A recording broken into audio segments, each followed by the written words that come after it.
The message came to Earth on a cold winter morning when the snow was falling over the mountains of Colorado and the generals were drinking their coffee in the deep underground bunkers of the United Defense Command. Admiral Velthos of the Luminari species had recorded the message himself, and his 4 eyes were tired, and his silver skin was pale with exhaustion as he spoke to the camera.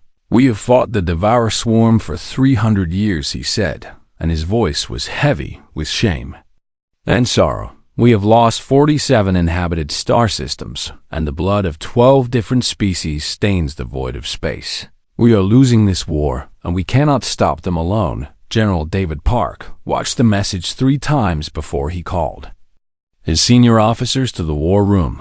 He was a tall man with gray hair and deep lines on his face from decades of command. He had fought in the African Campaign and the Pacific Uprising and the Mars Rebellion. He knew what war looked like, and he knew what desperation sounded like. The aliens were desperate. Colonel Grace Kim arrived first because she was always early and always prepared. She was younger than the other officers, but her mind was sharp as a blade, and she carried data tablets with information about every military unit on Earth. "The Coalition wants troops," she said, as she spread the files across the table. "They are asking for volunteers to help defend their remaining worlds. They expect maybe 2,000 or 3,000 soldiers and some older ships. They think we are primitive and weak, and they are asking for token support." Park nodded slowly and looked at the star maps on the wall. The Devourer Swarm was marked in red, and the red was spreading like blood across the galaxy. "They have been fighting for 300 years, he said, and they have never won a single offensive battle. They retreat and defend and retreat again, and every year they lose more ground." Kim pulled up the tactical reports from Coalition Command. The aliens fought with honor and restraint. They warned their enemies before attacks. They avoided civilian targets. They treated prisoners with kindness. They followed rules of engagement that would make a human lawyer proud, and they were dying. Because of it, Park made his decision in that moment. He did not hesitate because hesitation was not in his nature. "Contact the 77th Expeditionary Division," he said. "Tell them to prepare for deployment." Kim looked up from her tablets, and her eyes went.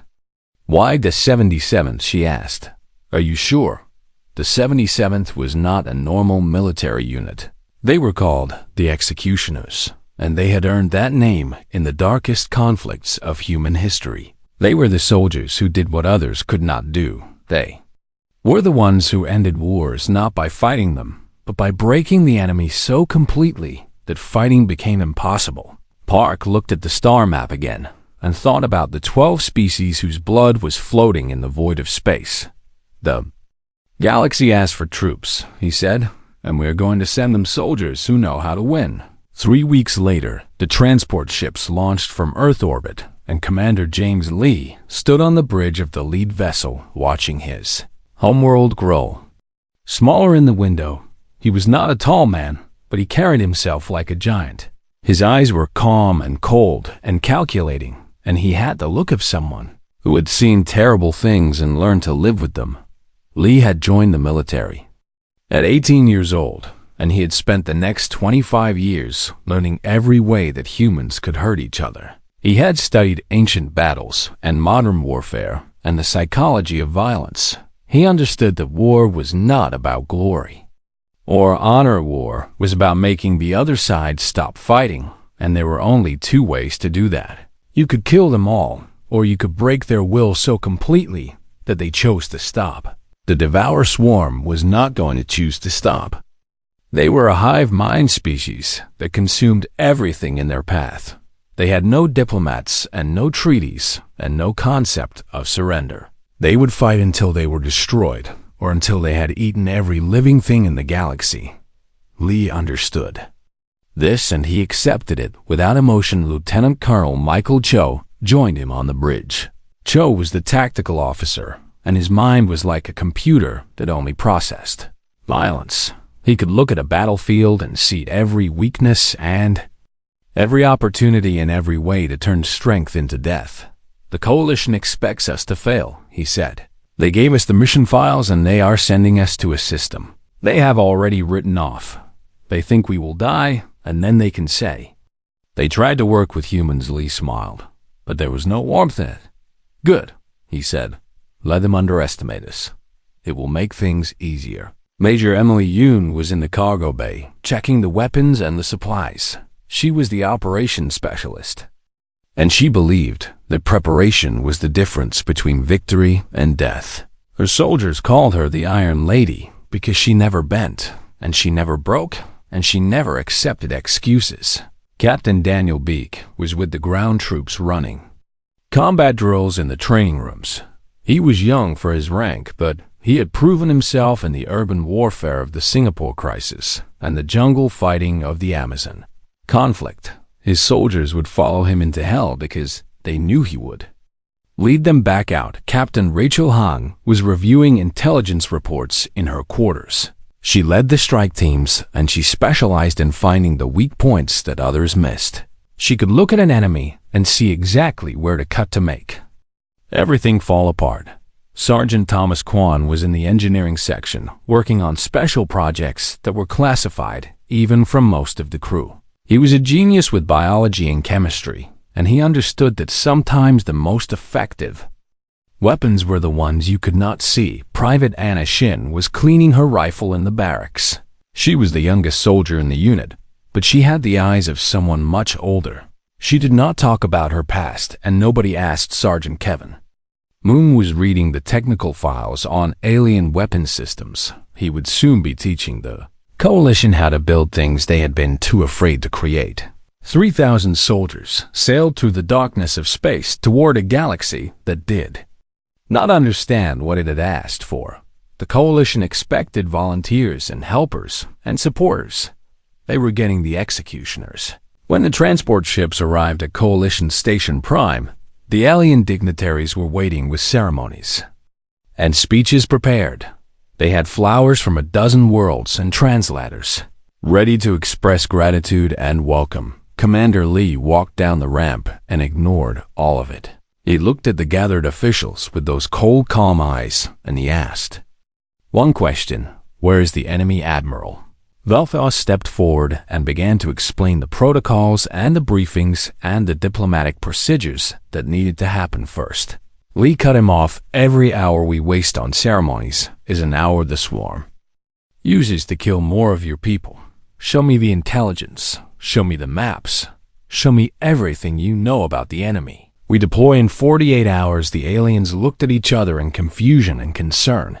This was not how war was supposed to work. This was not proper or respectful or honorable.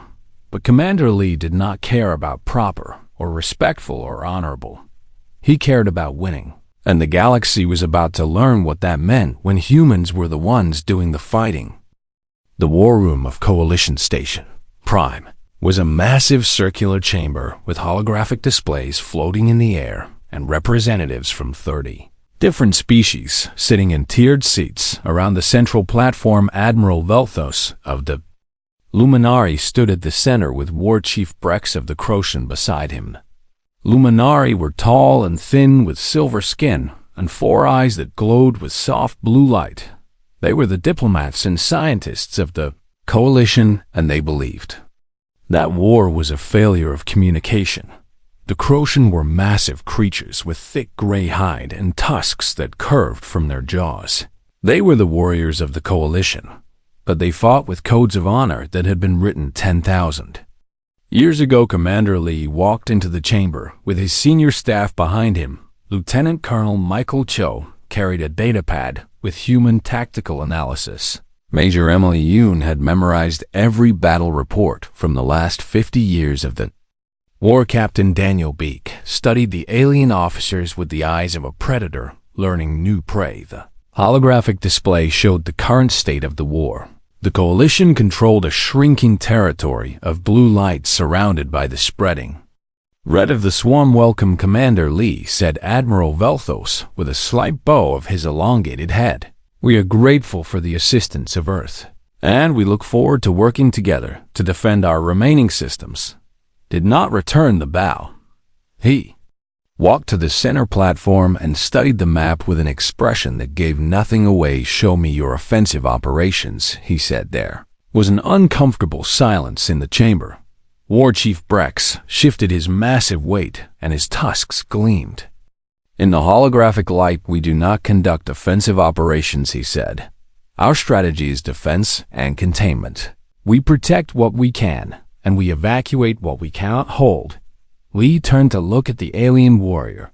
His eyes were cold and flat, like stones at the bottom of a frozen river. "You have been fighting this war for 300 years, he said. "How many systems have you lost?" 47. Admiral Velthos answered, and his 4 eyes dimmed with shame. "And how many have you taken back?" The silence was longer this time. "None," Brex admitted. Lee nodded slowly. He had expected this answer, but hearing it confirmed made something hard settle in his chest. These aliens had been dying for 3 centuries because they did not understand how to win, Lieutenant. Colonel Cho stepped forward and began to work the holographic controls. New images appeared in the air showing swarm territory from a different perspective. "These are their supply lines," Cho said, tracing paths of light through the red zones. "They transport biological material from conquered worlds to their breeding centers. Here and here. These are their primary nursery worlds where new swarm organisms are grown." The alien officers watched with growing unease. They had never mapped enemy territory this way. They had never thought about the swarm as a system with parts that could be targeted and destroyed. Captain Beak pointed to a cluster of small moons near the edge of swarm space. "These are their communication hubs," he said. "Bioorganic towers that coordinate hive behavior across multiple systems. Without these, the swarm cannot organize large-scale attacks." Major Yoon highlighted a network of asteroid stations, "and these are their food processing centers," she said. "They convert conquered biomass into fuel for their organisms. Destroy these, and the swarm starves." War Chief Brex rose from his seat. His massive hands gripped the railing, and his voice was rough with anger. "You are suggesting we attack civilian targets," he said. "These nurseries and processing centers are not military installations. They are where the swarm lives and grows." Lee looked up at the alien warrior without fear or apology. "The swarm does not have civilians," he said. "Every organism is part of their war machine. Every nursery produces soldiers. Every processing center fuels their conquest. There is no separation between their military and their society. They are one organism with one purpose, and that purpose is to consume everything. But there are rules," Brex insisted. "Codes of war that all civilized species follow. We do not target the helpless. We do not strike at those who cannot fight back." Lee climbed the steps toward the Croatian warrior. He was half the alien size, but he did not seem small as he stood before. "Emir rules," he said, "slowly have cost you 47 worlds. Your codes have allowed the extinction of 12 species.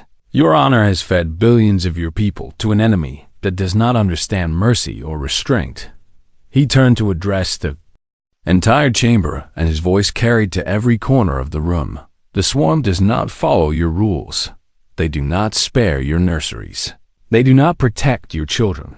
They consume everything, and they will continue to consume until there is nothing left, and you stand here talking about codes and honor while your civilization dies." Admiral Velthos raised his hands in a calming gesture. "Commander Lee, we understand your perspective, but the coalition has ethical standards that must be maintained. Even in war, we must remain true to our values." Major Yoon spoke then, and her voice was quiet, but it cut through the chamber. "Like a blade, your ethics have killed more of your people than the swarm ever could. How many more species have to die before you reconsider?" The debate lasted for hours. The alien officers argued about tradition and morality and the importance of fighting with honor. The humans listened and responded with numbers and statistics and the cold hard truth of what was happening. In the end, a compromise was reached. The humans would be given a single system to prove their methods outpost. Reach had been overrun 6 months ago, and was considered lost beyond recovery. 12 million swarm organisms occupied the 3 habitable worlds, and the Coalition had already written off the system. If the humans could retake Outpost Reach, they would be given more authority to conduct operations their way. If they failed as the Coalition expected, they would then have to follow Alien. Commander Lee accepted the mission without hesitation. Outpost Reach, he said, "We will begin operations within 48 hours, Admiral." Velthos nodded, but his 4 eyes held doubt. "We wish you success, Commander, but perhaps you should take more time to prepare. The swarm forces in that system are substantially smiled, and it was the smile of a wolf looking at sheep who thought they understood predators. "We are the 77th Expeditionary Division," he said. "We don't need more time. We need targets." The humans left the war room and returned to their ships. Within hours, they were traveling toward Outpost Reach, and the Coalition officers were left to wonder what they had unleashed war. Chief Brex watched the human vessels disappear into faster than light travel, and he felt something he had not felt in many years. Something that was almost like hope, but was mixed with a deep and primal fear. "These humans," he said to Admiral Velthos. "They are not like us." "No," Velthos agreed. "They are not. And perhaps that is exactly what we need." Or perhaps, Brex said quietly, "we have invited something into our galaxy that we will not be able to control. Only time would tell which of them was right." But as the executioners sailed toward their first mission, the galaxy was about to learn a lesson it would never forget. Humans did not fight wars the way other species did. Humans ended them. The ships of the 77th Expeditionary Division entered the Outpost Reach system and then went silent. Commander Lee ordered complete communication blackout, and the Coalition monitors lost track of the human vessels. Within hours, Admiral Velthos waited for reports that never came. War Chief Brex sent scout ships to the edge of the system, but they found nothing. The humans had vanished like ghosts into the darkness between worlds. 1 week passed, and the Coalition began to worry. 2 weeks passed, and they began to assume the worst. By the 3rd week, Admiral Velthos was preparing a memorial statement for the fallen human soldiers who had so bravely sacrificed themselves in a hopeless cause. He practiced the words in his quarters, and his 4 eyes were dim with what he believed was genuine sorrow. They were bold, he wrote. They were brave. They did not understand the enemy they faced, but they faced it without fear. We honor their memory. He never delivered that statement on the 22nd day. The reports started coming in. Captain Rachel Han had spent the first week mapping every swarm position in the system. Her strike teams moved like shadows through asteroid fields and debris clouds. They planted sensors and monitoring devices and built a complete picture of enemy operations. The swarm had 12 million organisms spread across 3 worlds. They had 17 communication towers that coordinated hive behavior. They had 4 food processing stations that converted biomass into biological fuel. They had 1 primary nursery complex on the largest moon, where new organisms were grown and trained for war. Han identified every weakness, every vulnerability, every point where the system could be broken. She sent her findings to Commander Lee, and then she waited for orders. Those orders came on the 8th day. Sergeant Thomas Kwan had been working in his laboratory since they arrived. He had samples of swarm biological material captured from previous Coalition battles, and he understood how their metabolism worked. The swarm organisms did not eat normal food. They consumed processed biomass that had been converted by their processing stations into a specific chemical form. Without this processed fuel, they could not survive.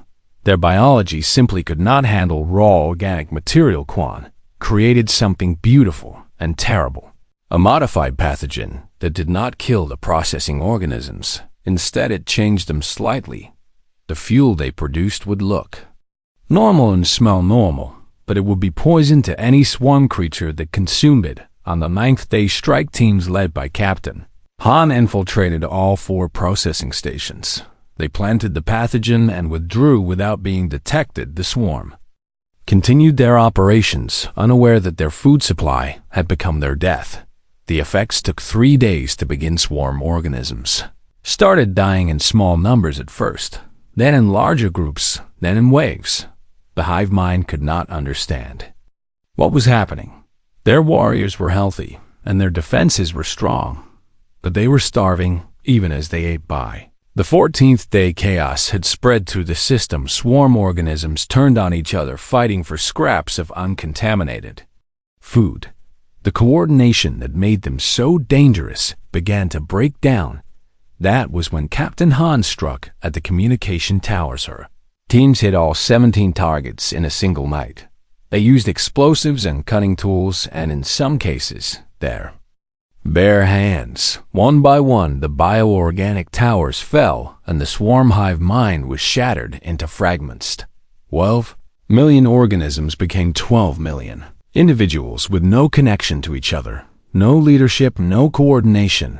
They had been parts of a single vast intelligence. Now they were animals with animal instincts and animal fears.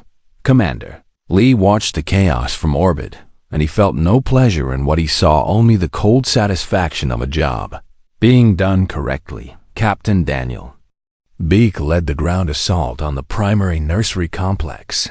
His soldiers dropped from orbit in armored pods that screamed through the atmosphere like falling stars. They landed in the heart of the enemy breeding grounds, and they began their work. The nursery was vast, a network of organic chambers and tunnels spread across 200 square miles. Millions of swarm larvae grew in pods of warm fluid waiting to be born as warriors Beek and his soldiers moved through the complex with systematic efficiency. They planted charges in the support structures. They released chemical agents that stopped biological growth. They destroyed everything that could create new swarm life. The battle lasted 11 hours. Some chambers were defended by surviving swarm warriors who fought with desperate fury.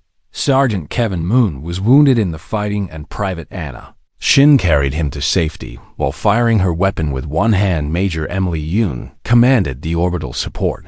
She directed precision strikes that collapsed tunnel networks and sealed enemy escape routes. Her targeting was perfect, and her timing was flawless. When the sun rose on the 12th hour, the nursery was burning, and the swarm presence in Outpost Reach was finished. Commander Lee transmitted the first message the coalition had received in 3 weeks. Outpost Reach secured. Swarm forces eliminated human casualties, 17 dead, 43 wounded. Admiral Velthos received the message in his quarters, where he had been preparing his memorial statement. His 4 eyes went wide, and his silver hands trembled as he read the words again. Impossible. He whispered, but it was not impossible. It had happened. The coalition sent survey ships to confirm, and what they found defied everything they believed about war. The 3 worlds of Outpost Reach were littered with swarm corpses. Millions of enemy organisms lay dead from starvation and internal conflict and human weapons. The communication towers were rubble. The processing stations were contaminated ruins. The nursery complex was a burned and broken wasteland that would never grow another soldier, and the humans had lost only 17 soldiers. Lieutenant Colonel Cho delivered the after-action report to a stunned coalition assembly. He spoke in a flat, calm voice that showed no pride or triumph, only professional assessment. Enemy relied on 3 critical systems, he explained: communication, coordination, fuel production, reproduction. We identified these systems and we destroyed them. The individual organisms were never the target. The systems that made them effective were the target. War. Chief Brex leaned forward in his seat. His massive hands gripped the armrests and his tusks gleamed. You starved them, he said. You starved them like animals. Cho nodded without emotion. The swarm does not surrender. They do not negotiate. They do not retreat. We could have fought them organism by organism for years and lost thousands of soldiers, or we could remove their ability to fight in weeks. We chose efficiency. Admiral Velthos spoke slowly as if he was still processing what he had heard. You were sent to hold a position. To defend a system, you were expected to lose. Commander Lee stepped forward and met the Admiral's four glowing eyes. We decided it was more efficient to remove the need for defense, he said.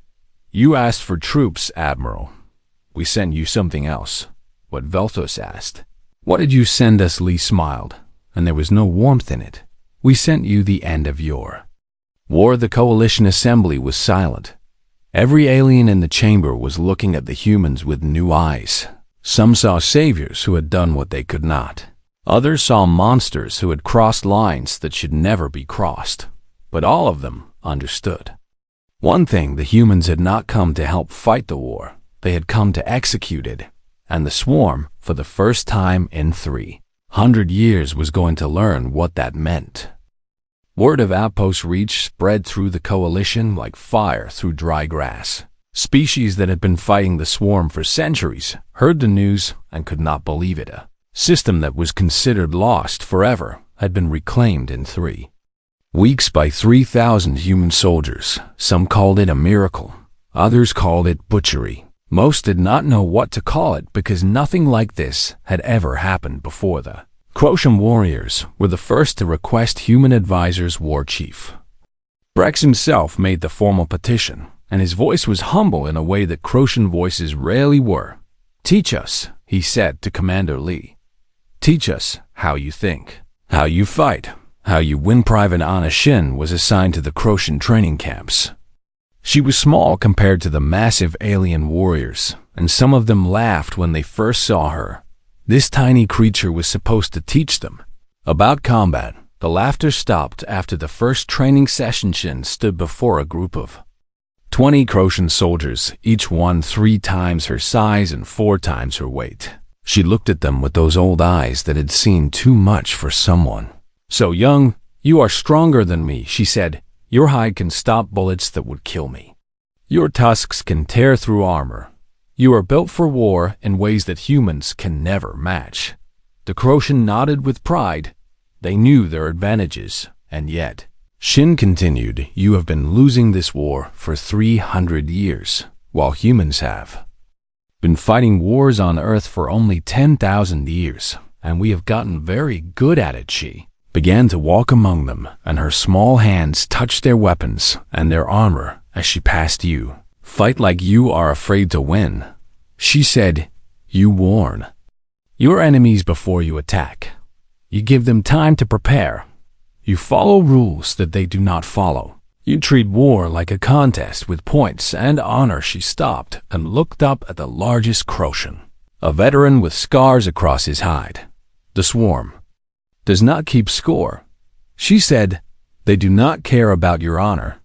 They will not remember your bravery. They only want to eat everything you love, and they will not stop until they succeed, or until they are dead. The veteran looked down at her, and his eyes were troubled.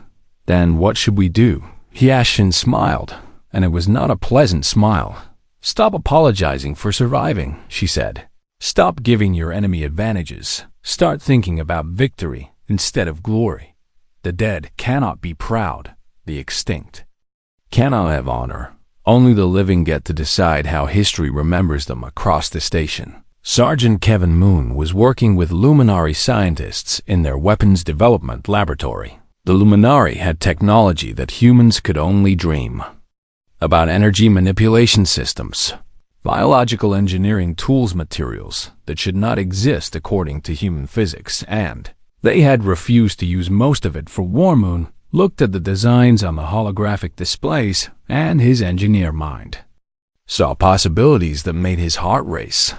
This pathogen, he said, pointing to one file, you developed this 40 years ago. It would target swarm neural tissue and shut down their coordination permanently.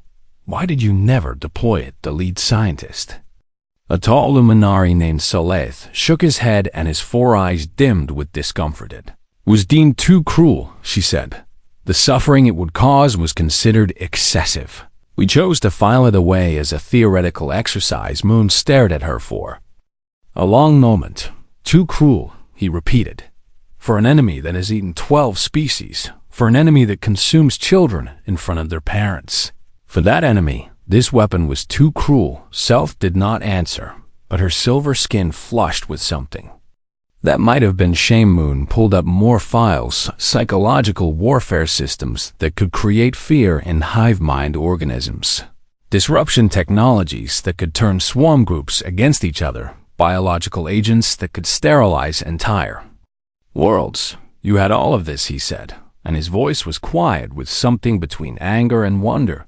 You had the tools to end this war decades ago, and you chose not to use them because they seemed wrong. Zeleth finally spoke, and her voice was defensive. We did not want to become what we were fighting. We wanted to remain civilized. Moon laughed, but there was no humor in it. Civilized, he said. Your civilization is dying. 12 species are already gone, and more will follow. How civilized will you be when there is no one left to remember your restraint? The war began to turn with human advisors teaching new tactics and human engineers helping to deploy long-forbidden weapons. The coalition started to take back territory. Systems that had been lost for decades were reclaimed. Swarm forces that had seemed unstoppable were broken and scattered. But not everyone was pleased. Ambassador Cerise of the Velith was a small, delicate creature with skin like flower petals and eyes like deep pools of water. Her species had been pacifists for thousands of years, and they had joined the coalition as healers and diplomats, not as warriors. She watched the reports coming in from the front lines, and she saw the numbers of swarm dead rising into the billions. She saw the destroyed nurseries and the poisoned worlds and the systematic elimination of an entire species, and she was horrified. This is not war, she declared to the coalition assembly. This is genocide. We call for help, and Earth sent us monsters, Commander. Lee was summoned to answer for his methods. He stood before 1,000 representatives from 100 species and listened to the accusations. You have contaminated our civilization, Ambassador Cerise said. Her voice trembled with emotion. You have taught us to be cruel. You have made us abandon everything we believed in. Other voices joined hers. Representatives from species that had not lost homeworlds, who had not watched their children consumed, spoke of ethics and morality and the importance of fighting with clean hands. Lee waited until they finished. Then he stepped to the center of the chamber and looked around at the gathered aliens. You called us, he said. His voice was calm and steady, and it filled the massive room without effort. You sent a message to Earth begging for help. You said you were dying. You said your species were going extinct. You asked us to save you. He paused and let the silence grow. We answered. We came across the galaxy to fight an enemy that was not ours to fight. We have lost soldiers, and we will lose more. We are doing what you asked us to do, Ambassador. Cerise rose from her seat, but the way you were doing it, she insisted. You are no better than the swarm. Lee turned to look at her, and something flickered. In his cold eyes, something that might have been anger or might have been pain. The swarm consumes innocent people, he said. We kill an enemy that wants to destroy all life in the galaxy. The swarm attacks without warning. We strike at military targets. The swarm will not stop until everything is dead. We will stop when the war is won. He stepped closer to the Velith ambassador, and his voice dropped lower. You have the luxury of moral outrage, because we are doing the bleeding for you. You can criticize our methods, because you are not watching your worlds burn. You can call us monsters, because we are saving your people from monsters. The chamber was silently addressed them all one final time. We are not here to make you comfortable. We are not here to preserve your sense of ethical purity. We are here to make sure you survive long enough to judge us. If that makes us villains in your stories, then so be it. We will accept your hatred if it comes with your survival. The assembly voted on whether to continue human operations. The debate lasted for hours. Representatives argued and pleaded and threatened. Species that had lost everything voted one way. Species that had been protected voted another, and the end of vote was close, but it passed. The executioners would continue their work. As Lee left the chamber, War Chief Brex caught up with him. The massive Croshan warrior walked beside the human commander in silence for a long moment. "I've watched your people for months now," Brex finally said. "I have seen your soldiers weep for fallen comrades. I have seen them show kindness to our wounded. I have seen them grieve for the civilians they could not save." He paused and looked down at Lee. "And I have seen what they do to the enemy. How do you hold both of those things within you?" Lee considered the question as they walked through the station corridors. "Because we learned," he said. "Our history taught us what we are capable of. We know the darkness that lives in human hearts, and because we know we can choose, we choose when to be gentle and when to be terrible. That choice is what makes us human." Brex nodded slowly. "I think I understand. You are not monsters. You are something else. Something that knows how to be monstrous when it must be." Lee smiled, and for once there was warmth in it. "Welcome to humanity, War Chief. We are complicated." The war continued, and the galaxy watched as the executioners did what no one else was willing to do. The final campaign began in the spring of the third year by Earth reckoning. The swarm had been pushed back to their core territory, and for the first time in 3 centuries, the enemy was defending instead of attacking. The 77th Expeditionary Division had grown. Commander Lee now commanded not just 3,000 human soldiers, but 10,000 more from a dozen coalition species. They had learned human tactics and human thinking, and they had become something new: warriors who fought to win instead of warriors who fought to survive. The swarm homeworld was a nightmare planet. Massive organic structures covered the surface like mountains of living flesh. Acid pools bubbled in valleys between towers of chitin. The atmosphere was thick with spores, and the ground itself pulsed with alien life. Billions of swarm organisms defended their home. They had concentrated everything that remained of their species in this one system. They knew that this was the end, and they fought with the desperate fury of creatures facing extinction. Major Emily Yoon led the assault on the orbital defenses. The swarm had fortresses in space, massive biological stations that could destroy fleets with organic weapons that fired living projectiles. Yoon commanded the carrier group from her flagship, the UESS Resolution. She had studied the enemy defenses for months, and she knew exactly where they were weakest. "Brute Mother," she said to her tactical team, "their main station orbits the 4th moon, that is, where their queen organism lives.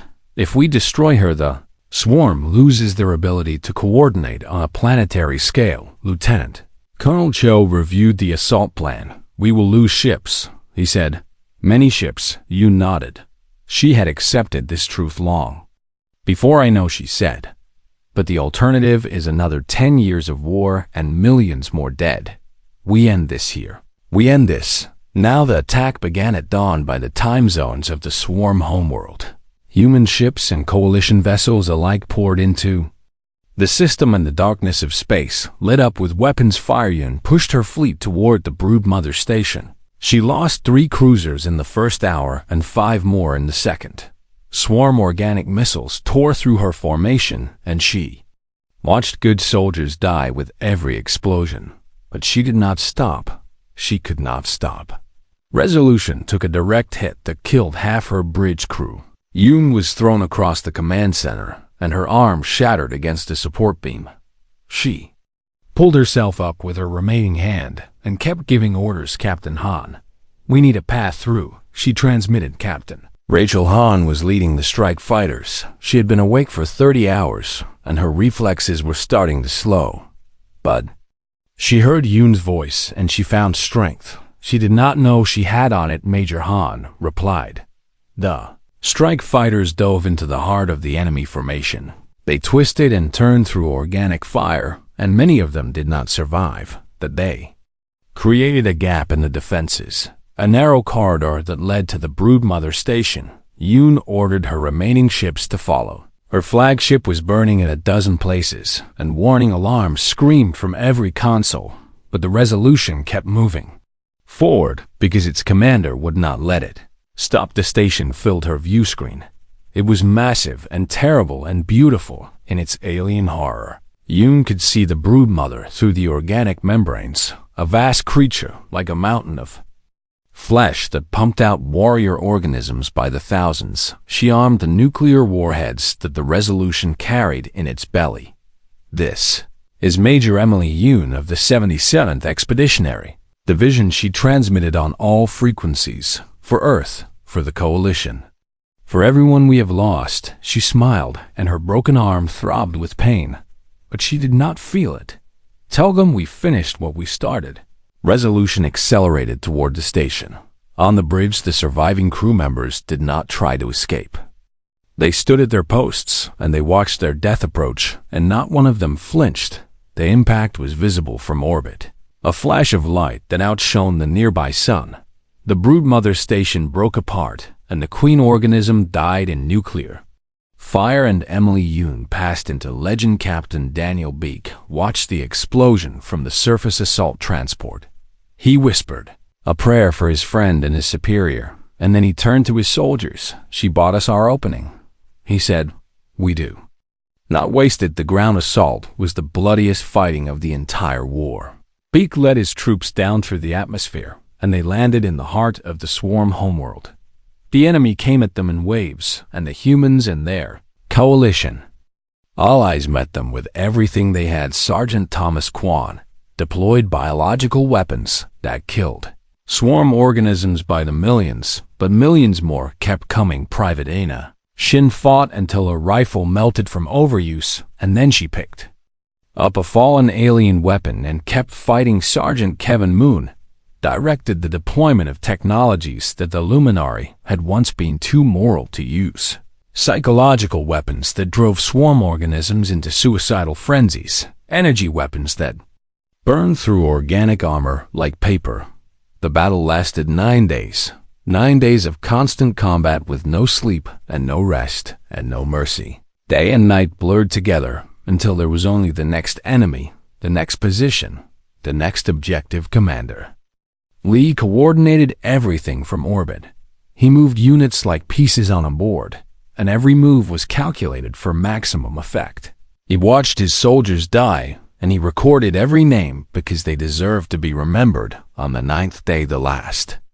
Organized swarm resistance collapsed. Beek stood in the ruins of what had been the enemy command center.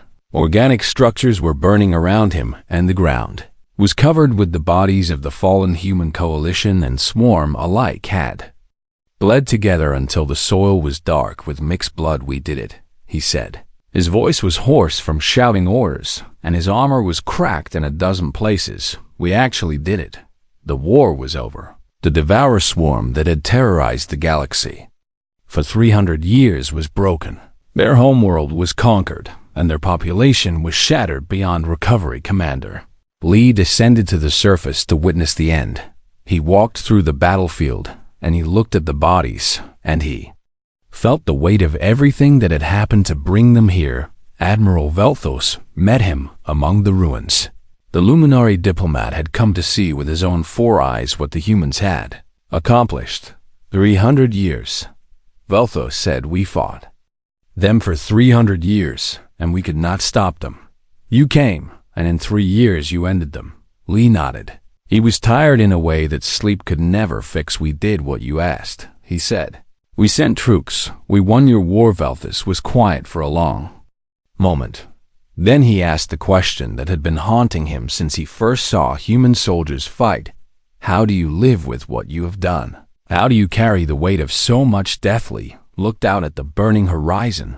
The sky was red with flames and smoke, and the air smelled of ash and blood and endings. We carry it because someone has to, he said. Every species in the galaxy deserves to survive, even if it means doing terrible things to make that possible. He turned to face the Admiral. Your civilizations are old and wise and moral.